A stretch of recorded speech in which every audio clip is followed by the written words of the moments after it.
3 games are down. There is 1 more to go for tonight's broadcast, and if today's broadcast, the first of many in the NA Strikers Academy, has taught me anything, is that this season is going to be incredibly competitive. Welcome back to the broadcast, everyone. Dividing back here with Kbot joining us this time around. Welcome to the stream. Welcome back. We are getting ready for our, like I said, our final game of the day between Party Rockers and Snackin and Smackin. Hopefully we get to see another extremely competitive game out of these teams. That's all I'm really wanting to see here. Absolutely. Should be a good one here, of course. Hey, back to school season. That's why I'm repping the esports jersey today. And that's why we're all here to learn. That's why we're all here to learn in the Academy League, right? So really exciting to see this Tier 2 league come together. And of course, these two teams are teams that have been on the come up as of late. They're looking to challenge to the higher echelon of play. But first, they've got to differentiate themselves amongst their own pack. And that's exactly why they're here. Now, the interesting thing about these two teams, of course, Party Rockers is this team that's been around for at least a little while. They've been picking up, tournament results here and there, starting to get a few upsets. The Snackin and Smackin team doesn't necessarily play as consistently and was actually the first team out that did not qualify for liftoff, but was reinvited to the North American Strikers Academy after having a few drops and roster shuffles ended up happening in this Tier 2 league. So excited to see them play. They get a second chance to come in here and prove their worth.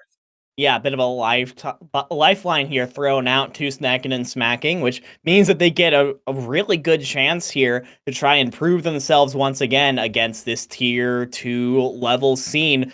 Even some of these, some of these teams are basically Tier 1 level, depending on what you think. It's a really awesome opportunity for Snackin and Smacking to prove that, hey, maybe getting knocked out in the liftoff tournament was a little bit of a fluke, and they can prove that they belong here with a win today against the Party Rockers, who, like you said, are also trying to do the same. We're going to start off here on Demon Deus, so pretty large goal barriers to have to worry about.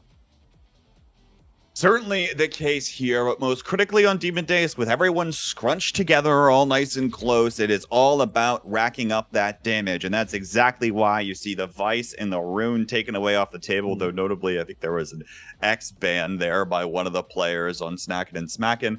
But nonetheless, comes through here, and now we're starting to get these things locked in. But notice we're going to see a lot more of these damage-heavy compositions, a lot more brawlers. That's why you see the Rasmus locked in here in the goalie slot, which actually has a decent sphere of influence on those large barriers that you were talking about, but can also chip in to do a little bit of damage. Yeah, you have, of course, the Brawlers coming in on both sides, AerialSnack locking in the Zentaro, and then the X on the other side. You have Atlas on the side of Party Rockers, who is going to be able to provide some of the more like traditional goalie deal.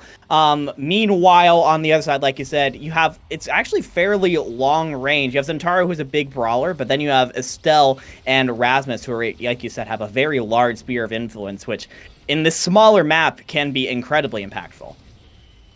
You see the Starter Awakenings there. Hot shots across the board, which is no surprise that the Rune was banned away, but doubly so is that Reniquaid is in for Snackin and Smackin. That is the Estelle playing with name off.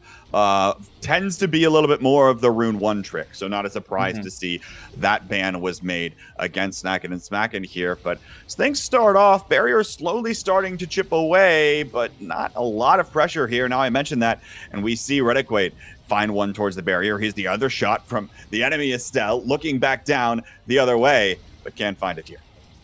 Yeah, not quite yet. The Atlas player doing a very good job of being able to get away from the goal for the moment. And TomoTaco not quite able to do the same as this Rasmus. And immediately we see the benefits of having that Atlas there, that extremely steady presence in goal. Meanwhile, TomoTaco has to work a little bit harder for those saves.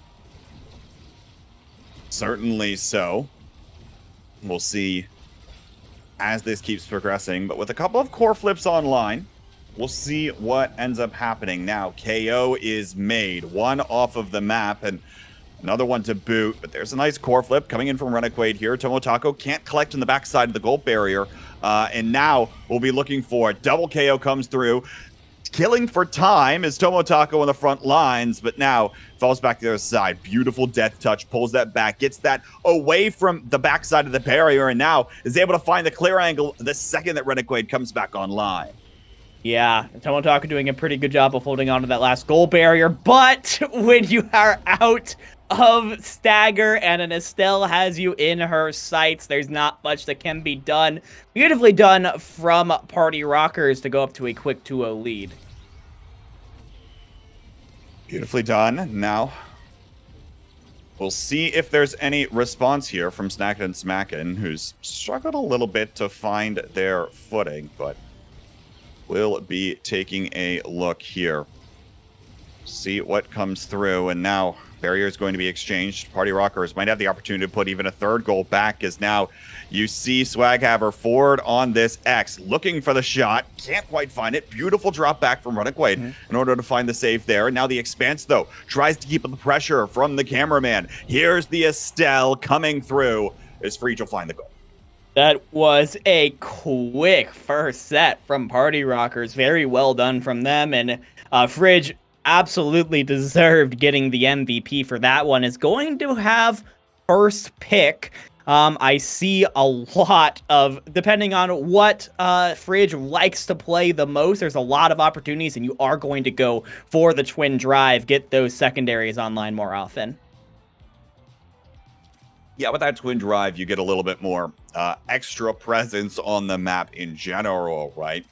But critically, I want to talk about this. The Super Surge goes all the way down to the Zentaro, as AerialSnack is the one that's able to pick that up. Of course, Zentaro, so many movement-based abilities will have the chance to have even more range, right? If the Estelle can warp a second time, this Zentaro can certainly make his presence known on the map more with that much extra room to work.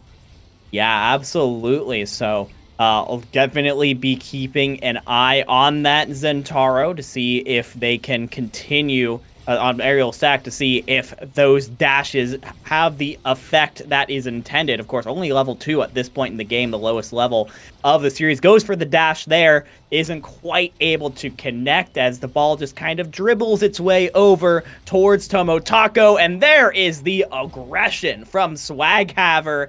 Was able to smack it right back into TomoTaco's face. Another quick early goal from Party Rockers. And here's the thing, right? Swaghaver typically goes over to playing that Asher. Here is on the X, probably for a little bit of extra damage, but you have to imagine is going to be playing the character much the same way as you'd see in Asher, sitting in front of the net, waiting for the core to come his way, and then knocking it straight back. Now a couple of core flips mean the barrier is going to go down. Actually, on both sides, though, is here's maurycameraman, finds the flip, but it's still sent away. Is once again, you see this backup, but tries to come in, and there's one shot right through everybody. As phreidge is able to send that through. Fantastically done yet again. Party Rockers have this really interesting double setup right now where you can either have swaghaver on this X do a bunch of damage and core pressure from up close, or you could have phreidge do it from far away. And TomoTaco has been constantly having to guess as to which player is going to have the next touch. It's been giving this Rasmus a lot of fits, and as a fairly inconsistent goalie, it has been a lot of trouble for Snackin and Smacking. 2 sets in, we have no goals for the blue team. phreidge, I think, scored every goal in that set, so rightfully is going to take the MVP on this Estelle. And now has the opportunity to take either primetime or missile propulsion. Looking like he's going to go for that primetime there. Makes the most sense. Of course, the enemy Estelle is going to pick up the missile propulsion for those longer crystallized thorns, but even still, you want to have the ability for that piercing shot to come through. The stun is that much more useful, as we saw it come through in numerous occasions there. And of course, the range of the crystallized thorns is not too shabby even without missile propulsion. So overall, probably the best pick there. Also notably, TomoTaco was able to kind of deny the 1-2 punch from phreidge, but was still able to pick up a pretty incredible pretty incredible awakening for X anyways, and has immediately going incredibly aggressive, making the presence known, and my goodness, Party Rockers are making this look easy so far. They have this aggression from phreidge and from swaghaver has been huge, and just allowing them to consistently take space and force Team Snackin and Smackin into their own side of the field, just trying their best to defend on what has been an onslaught of damage and knockback. And I'll tell you what, this combination here looks incredibly potent between phreidge able to get this core right on up to swaghaver, and then swaghaver able to be in the right place in the right time to actually punch it home. Still playing basically the Oki mode here in the enemy's goal box. As a core flip's going to come through from AerialSnack, almost gets sent back the other way, but TomoTaco is going to come through on the whiplash. Core flip out of this Estelle, looking for the other side of the map, but there's the forward pass once again, and it is match point already for Party Rockers. I mean, that was just a beautiful cross shot from Party Rockers right there. From swaghaver in particular, a nice passing play as well. This team is looking strong to start off their NA Strikers Academy season. Yeah, 1 goal off now from just taking the series outright, and Snackin and Smackin. At this point, you're thinking, okay, we gotta at least try and get 1 goal out of this one. But you're not going to get it. That was just unfortunate. I think Snackin and Smackin were trying to match the Party Rockers' aggression as well as they possibly could. Ends up pushing a little bit too far. And well, Kbot, after that was we're not gonna sugarcoat it. That was a quick 9-0 for Party Rockers, a thorough defeat for Snackin and Smacking to start out. That's not how you wanted your NA Strikers Academy season to begin. Certainly not the case. And look, some of it probably has to do with not exactly the awakenings you want, or not exactly the strikers you wanted as bans came through. But I mean, how many KOs did we see? That's one of the other keys here is 6 KOs in across 9 goals for this side of the Party Rockers means that it just basically went one way. They had complete control over the map, and once they were able to rack up that damage, find those KOs, they were able to put things home. And look, even with, you think about the Centauro able to pump out a lot of damage as well, and was obviously paired with the Estelle in the forward. There's that, but by the same token, just couldn't quite find as much of the heavier hitting lands that we needed to see, especially I think that prime time coming in played a huge boon to the favor here of phreidge. Yeah, I want to give a huge shout out to phreidge as well, having a hand in all 9 of the goals in this series. Scored 7 of them, assisted with 2. Really nicely done from this Estelle player whose large sphere of influence was very clearly felt throughout game 1. So now, if you're Snackin and Smacking, obviously that is a tough loss to try and come back from mentally.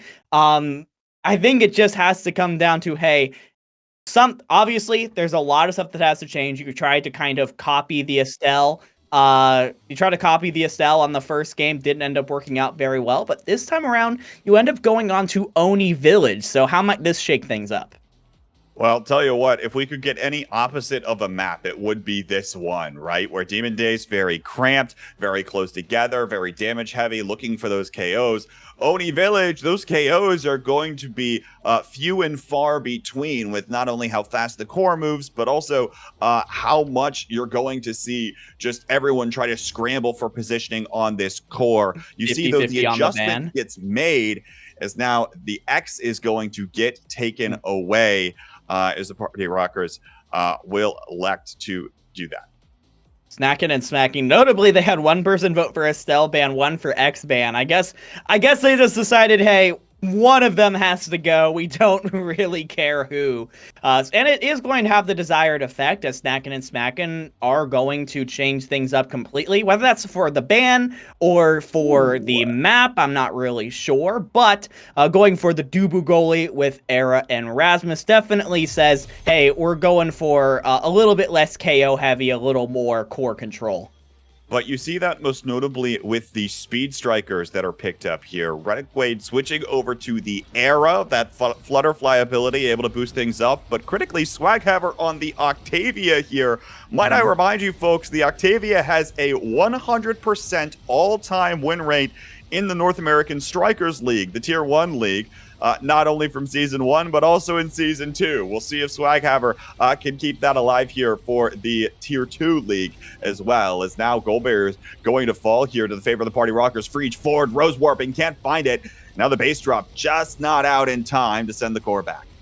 Yeah, I'm really liking the Octavia pick here on Oni Village. Of course, the core moves so fast, and you're able to move pretty fast as well in those flow states and be able to continue hitting that core just like that, able to keep the flow state alive, and is able to get the core past the goalies. So, first goal of the match goes right back to Party Rockers.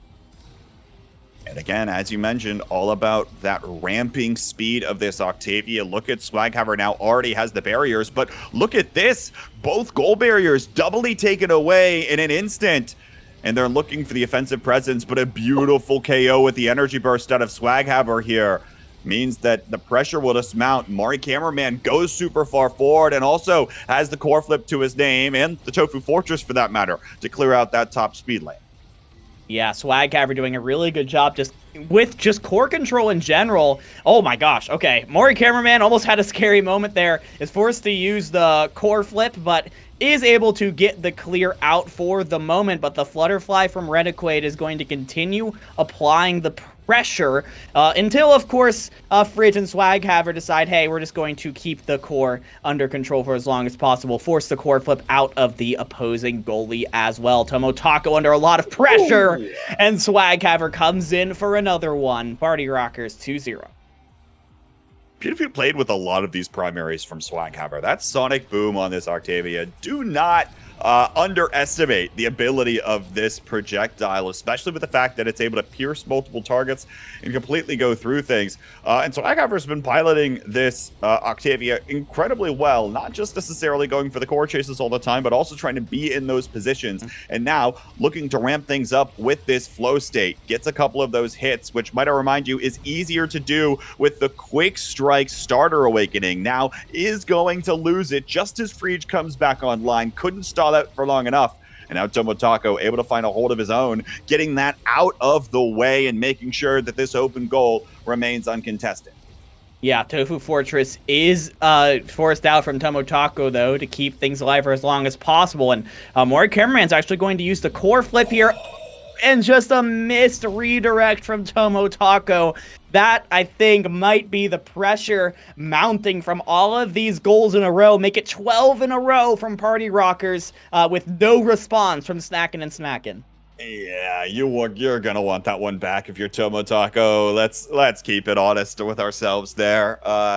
It just struck a little bit too early, and now what happens? But of course, we see the Octavia rewarded with cast to last. A huge awakening here for this Octavia means that that flow state is going to be even harder to get rid of on this striker. Yeah, that is a tough one to lose. And this Octavia has been so omnipresent in this game so far, having that flow state up even longer immediately. I mean, look at how slowly that flow state timer is going away right now. It feels like it's a full 5 seconds, and with swaghaver's speed, it's doing so good. Has had the flow state active for this entire round so far. Actually incredible to see how much speed and how much core control this amounts to. I mean, this is just swaghaver hit after hit after hit is going to build up those energy bursts super quickly as well as it finally goes away. And with swaghaver keeping complete control of the core on the front lines, maurycameraman was even coming all the way out nearly to the midfield line, not being afraid even with goal barriers down. But now an offensive play trying to come out of Snackin and Smackin, no, denied once. Now it gets behind the rollout log, but phreidge is back once again to help out on the goal line. And the defensive plays just as important for Party Rockers to keep this alive. But now phreidge core flips up there, still sent away by TomoTaco. swaghaver looking for the collapse, but this time doesn't have the flow state to get there in time. Reniquaid does have a strike, and now will force that core flip out of maurycameraman. phreidge looking for maybe a pass back here, trying to keep this out of the way of AerialSnack, who's now looking in pursuit on this Rasmus, but can't really find much of anything without much speed at all. It'll go down to the bottom side. maurycameraman still saves it on the Summer Assault. Tofu Fortress out. Swaghaver picks up a KO in the base drop there. Now looking down for phreidge, who will send it back up to the top side. Still in the flow state is Swaghaver. It'll reset once more. Has core flip available, and he'll likely use it here in a moment after a few more dribbles. Just complete in control of the game. There it is. Strike sent away by TomoTaco, and phreidge is looking to try to keep it in this speed lane, but here's the Tofu Fortress. Swaghaver still has the speed. I don't think he's lost it in the past 30 seconds. Looking for the goal here. Look at how crazy this Octavia is going, but still can't find it. Back the other way. Death Touch pulls back. It hits the base drop. That'll put the first goal on board for Snackin and Smackin. And you have to give props to TomoTaco there. After an unfortunate misplay at the end of set number 1, comes up with maybe the best defensive effort I've seen all day on this Dubu to repel a constantly speed-boosted Octavia, throwing shot after shot after shot at you, just continuing to give your team opportunity after opportunity until they finally manage to get it past maurycameraman. That is the kind of play that you need to try and reverse this momentum that Party Rockers has. Yeah, but now looks like things are starting to neutralize a little bit, as we'll continue to see these Dubus attempt to find the holds on these gold barriers, which we haven't seen a lot of so far. Is holding with these gold barriers arguably easier to do in the goalies, of course, on this map compared to trying to prevent the open goal, but even still, with Swaghaver running all over the place and continually looking for the dribble, it's going to be difficult, but now loses the flow state, and this might be the opportunity that Snackin and Smackin needs, but no, a beautiful strike up to the top side from phreidge means that the other goal barrier falls. Core flip from Swaghaver, looks for the angle. TomoTaco's still back in time, not phased, now is core flipping forward, and he'll send it away for a moment. phreidge on the angle, Rose warping in, and it'll get right around TomoTaco. Beautifully done from phreidge. That was a nasty angle. Basically doing a circle around the Dubu to tie things up here 1-1. Butterfly used early to try and get early control over that core, but doesn't seem to last for too incredibly long as Reniquaid and AerialSnack trying to see if they can get more than one goal barrier down, but the clear seems to be there. Swaghaver has that flow state up again and is going to return fire. One goal barrier down from both sides. Cameraman is continuing to hold, and largest thing here is that AerialSnack, of course, doesn't have a lot of stuffing power with this Rasmus, right? Sure, you can throw it a cheeky ability or here or there, but at the end of the day, you can't force the core back. Meanwhile, Swaghaver could just kind of dribble around, knock it around for a little while, act like this Octavia is bored, and then finally send it back. And you see that happen time and time again, where the one strike comes through to actually secure these goal barriers, and now looking forward, still just following the core, now can basically travel at the speed of the core, assuming that he keeps the flow state. Now in low stagger, finds the KO with the beat drop as well, sends it right down before TomoTaco can react. And the Party Rockers continue going on a roll. This is something like only one goal against for, I can't even do the math in my head right now, dividing. You might be able to. I believe this is 14 goals to 1 in this series so far. And I mean, Swaghaver's ability to just keep solo control over this core when this flow state is up is incredible. But hey, how about we make it 14-2? Really nice aggressive play from AerialSnack ends up paying off, tying things up here in set number 2. We've been singing the praises of Party Rockers and of Swaghaver. It should be noted that it has taken them a very long time to score these goals. The defensive abilities of TomoTaco have been on display during this set, and Snackin and Smackin are right in this. And about that goal, look, say what you will about their performance in this exact series. AerialSnack has been known to be a Rasmus player. This is the striker that he's most comfortable on, and you can tell with moments like that, with a perfectly positioned death touch to pull things up, and now Beautiful piercing shot from phreidge. maurycameraman in the flip, waits out the pendulum swing, but AerialSnack will just pick it up nonetheless. They'll send it right back up to the top corner. Still looking now for the goal. swaghaver forward. phreidge tries to rose warp in, but is caught off guard by the core flip that comes out of TomoTaco. Flow state active now, looking to the top side, but it's just going to run out before he can even touch the core for the first time. The Maelstrom is going to sweep on through from Reniquaid, and maybe this is the set victory that they need. Up to AerialSnack on the dribble off the corner, but no, denied as the strike war is won by swaghaver. It's back up for another chance, and AerialSnack is able to send it home for the first set on the board. Just Snackin and Smackin. That was a beautiful little back and forth play from AerialSnack, really coming into their own in this set on the Rasmus right when Snackin and Smackin needed a carry to reveal themselves the most. So, as we head into this next draft, we are going to start off with the Chrono Boost getting picked up. And we are going to see, oh, interesting, Bulk Up is going to get picked up by an Era. Bulk Up comes through here. Reverberation gets picked up by swaghaver on this Octavia. And at the end of the day, AerialSnack not left with much, going to go over to the Orb Dancer, which is going to provide a little bit of extra speed, and sure, probably isn't going to get KO'd much on this map, so maybe we'll see them stack, but it's going to be a long while until we really see the fruits of the labors with that Orb Dancer awakening, so we'll see if it ends up playing out. Snackin and Smackin certainly trying to play the long game here. Yeah, very much so, as I do have to give a shout out to the Snackin and Smackin defense. You can tell how when this flow state is available, the entire Snackin and Smackin team immediately goes on the defensive mode. And finally, they're able to get a KO on that Octavia. It's not even gonna matter though. phreidge finds the core flip, gets the perfect angle into the bottom corner of the goal. Party Rockers are right back on pace.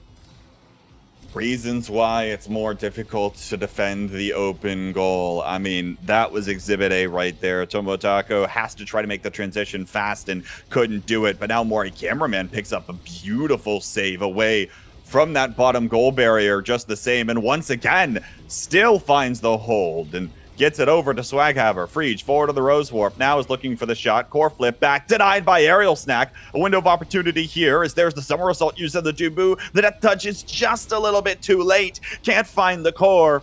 And the Flutterfly isn't there in time either. Here's the Maelstrom sweeping through the map. Doesn't pick up much of anything, and AerialSnack can't connect, but TomoTaco, here he comes forward. Core flip, no, just baited out enough time for maurycameraman and phreidge to both rotate up. Here's the Tofu Fortress, again, preventing AerialSnack from having much influence on the play. Tries to pull it back in with the Death Touch, but nothing is quite landing for Snackin and Smackin right now. They can't find an angle into the net. One more opportunity here, but phreidge and the Rose Warp back will defend, in addition to having maurycameraman, this Dubu on the back lines. They find the holds for now. Yeah, it's been an incredible defensive showing from maurycameraman, but it should be noted that Snackin and Smackin are still on the attack constantly. They haven't been able to find an opportunity, but now with the KO found, this could be the point. Power play here for Party Rockers, and they do find it thanks to some incredible defense from maurycameraman. Again, just keep giving your team the opportunity, keep giving them chances until they find that opening, and it was that KO that gave them the opening they needed. Yet another set point here for the Party Rockers, but they'll actually use both of their barriers very early in this point. Now AerialSnack looking to collect. Now it's trapped on the other side, the wrong side of the Tofu Fortress. Here's another one that comes out of TomoTaco as well, but swaghaver's in the flow state, trying to get it away. AerialSnack will collect and send it up to Reniquaid, who keeps the core in possession of Snackin and Smackin, and AerialSnack will send it right down to that bottom corner.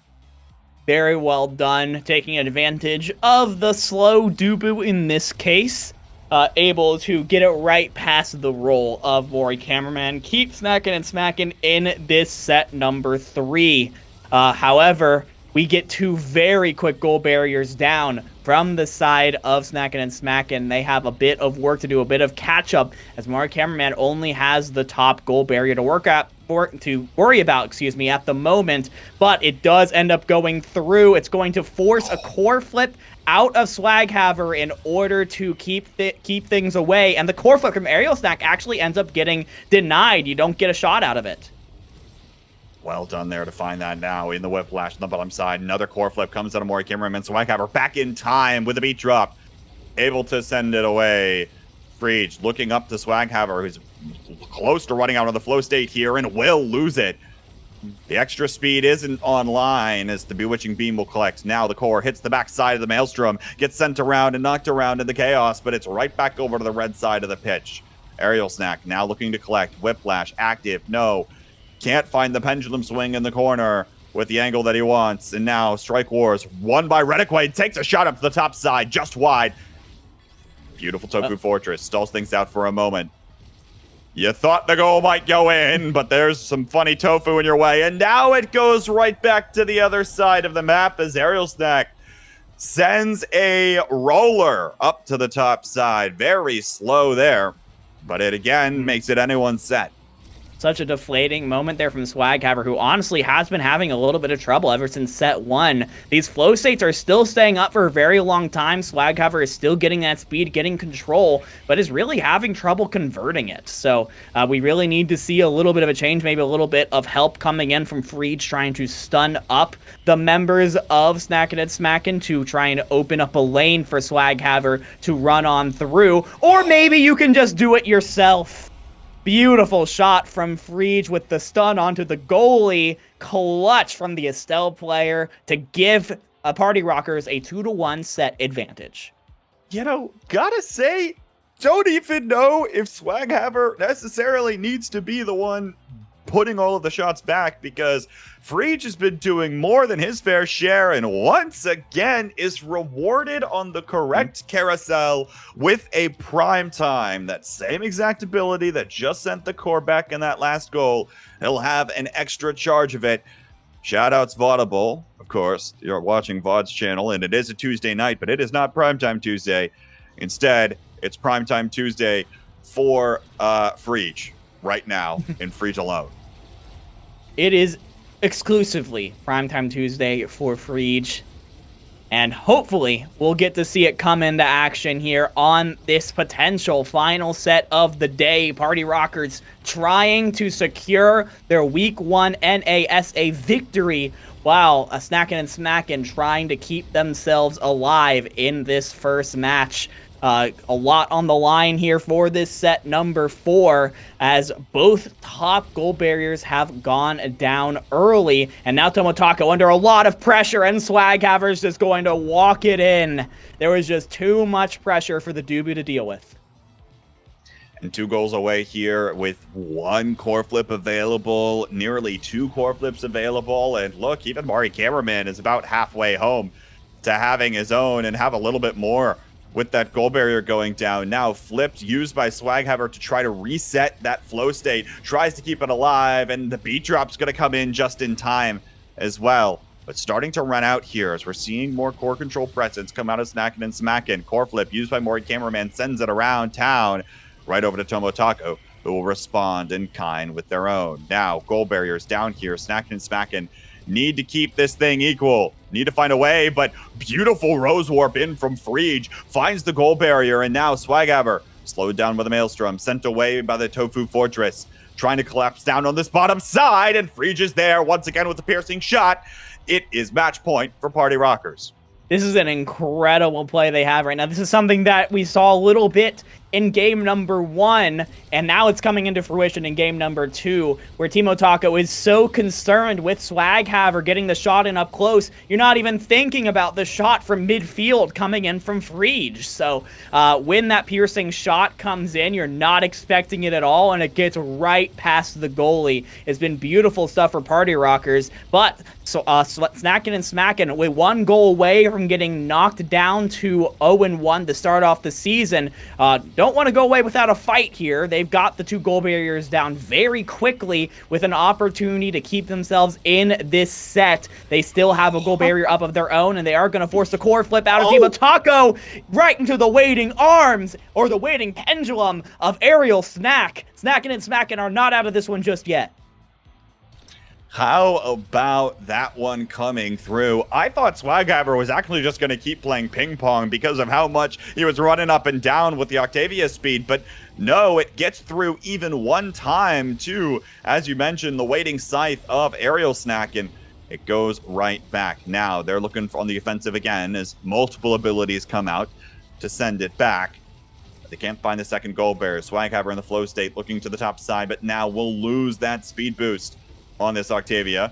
We'll still play the dribbling game here, and now the Rose Warp in from phreidge, who does have energy burst. So does maurycameraman, and now the KO comes through against the goalie. TomoTaco down, looking for the shot. Reniquaid finds the save for the piercing shot. Now uses core flip, sends it away. phreidge will still collect, and AerialSnack wins the strike for the midfield line. swaghaver looking for the goal here, and they'll find it with the double KO coming through from phreidge. Party Rockers are certainly throwing themselves a party tonight as they take the 2-0 victory over Snackin and Smackin. Those Party Rockers do be in the how. I agree. Very well done from this team. I think we said it before. This was a game of 2 teams that are kind of in the mid tiers of the NASA rankings right now, trying to differentiate themselves from the pack. And I think Party Rockers did just that today. It was a landslide of a game 1, and while Snackin and Smackin did do some work to even things up in game number 2, it was still not too much to deal with.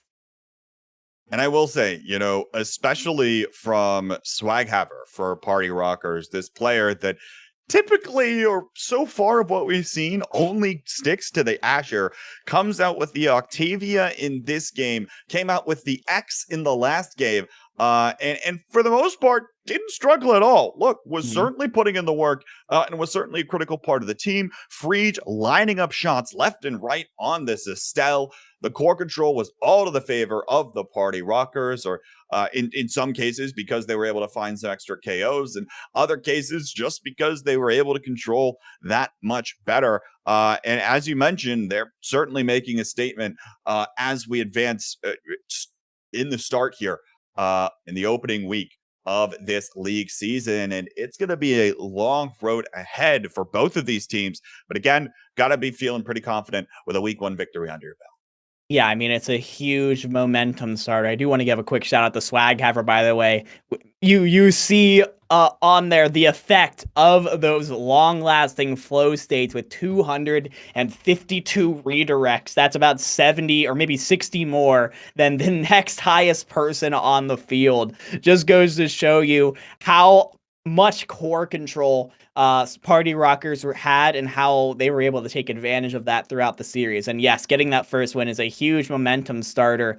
Meanwhile, for Smackin and Snackin, it is largely back to the drawing board here. But as we mentioned, this is a team that was invited back kind of for a second chance. So they're going to have a lot of really awesome VOD footage to go over to improve off of. And hopefully they'll be able to learn, improve, scrim as a team, and continue coming back. I think this is a team that you definitely cannot underestimate if set 2 is anything to, game 2 is anything to judge it off of. This is a team that can definitely sneak up, and I think a team that is going to be hungry to get that win. Yeah, you know, and for what it's worth, of course, playing with a substitute, obviously not something you exactly want to do. So we'll see what happens when Snackin and Smackin is able to get Sir back in the mix for them instead of playing with Reniquaid. Not to say that, of course, that he's not a great player, but it is to say that he's a bit of a one-trick and probably wasn't planning on playing in a league setting anytime soon. So there you have that. But nonetheless, able to come through with the victory is the Party Rockers in 2-0 fashion. Of course, other matches we saw tonight, PP Legends take it 2-0 over Destroyer Meganoob. The Bozo Bunch squeak out a close one versus Quest Esports 2-1. And the LP Thieves took it over Platinum Exclusive, also in a close one, 2-1 in games. The final match for week 1 is being replayed between Demons Academy and the Powerhouse Defenders. So hopefully that'll be a fun one, but excited to see where where the rest of this ends up going, because Dividing, we're looking ahead to some pretty nice matches for week 2 here. Oh yeah, I've got my eyes on PP League versus Bozos. That team, both two teams that got their wins in week number 1, clashing in week 2. I'm also really looking forward to see Quest Esports. I'm a big fan of Quest Esports myself, and I'm really hoping to see them get the bounce back against the LP Thieves next week. Also, we are going to have the team we just saw, Snackin and Smackin, going up against Platinum exclusives. So there's a lot of really good storylines building. And if next week is going to be anything like this week was, it's going to be a ton of incredible matches. And you'll be able to catch all of those matches right here, starting at the time that we're hoping to start doing these broadcasts on. They'll be Sunday. I almost said Saturday for some reason. Sunday nights at 6 p.m. Eastern time. So make sure you drop a follow and you come back here on Sunday, because we will not be here on Tuesday. Well, for that matter, come back here on Tuesday too. Come back here on Tuesday as well. Yeah, come back here next Tuesday, but also come back here next Sunday. I almost said Saturday again. Anyways, but you can, if you are looking for action for Mega Strikers on Saturday, you'll be able to watch week 2 of the North American Strikers League, the Tier 1 league that beat all of these teams to claim their places in that top 10 league. That's been a lot of fun. And of course, you'll be able to find information on that over at the Bestie in Slot Twitch channel. So make sure you're staying up to date on all other things there. Dividing, got anything else for us? Anything else we want to shout out? It's been a huge pleasure to be able to cast a bunch of these North American Strikers Academy games. These are a ton of amazing teams that are jostling for position, trying to prove themselves at Tier 1. It was an amazing week to start it off. I can't wait to see where they go. Absolutely will be a lot of fun, and even be a lot of fun to see the next generation of rising stars. Even if the teams don't advance, maybe we'll start to see some players get picked up to substitutes or the like on other rosters. But folks, that'll do it here today, as we'll catch you back for week 2 of the North American Strikers Academy next Sunday, starting at 6 p.m. Eastern, right here on Vodible's Twitch channel. Thank you all so much for joining us, and we will see you all next time. Have a good night.